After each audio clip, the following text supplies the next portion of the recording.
मैं उस दिन किसी काम से रांची गया था। रांची में मैं जिस जगह पर गया था वहाँ मेरा साला भी रहता था।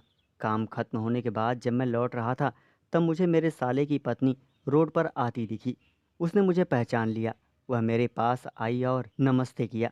मैंने कहा, यहाँ ऑफिस के काम से 2 दिन के लिए आया हूँ।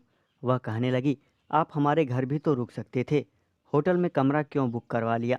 भले ही आपने अपना कमरा बुक करवा लिया हो, पर रहना आपको मेरे घर पर ही होगा।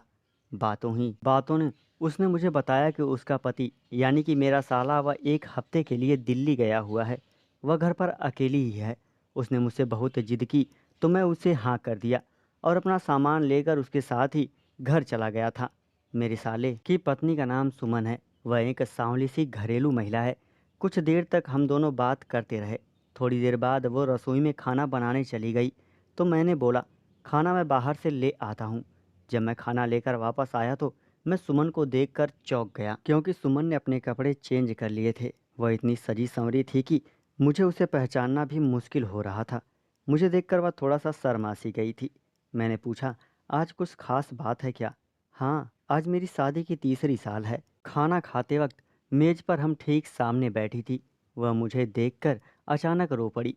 मुझे लगा कि उसका पति घर से बाहर है, शायद इसी वजह से रो रही है।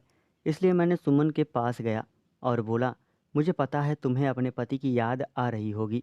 सुमन ने अपनी आंखें नीचे झुका ली। आंखों से आंसू लगातार बह रहे थे।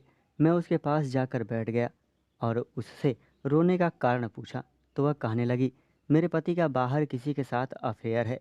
वह बहुत कम ही मेरे साथ घर पर रहते हैं और देर रात को शराब पीकर घर आते हैं और सीधे होकर सो जाते हैं।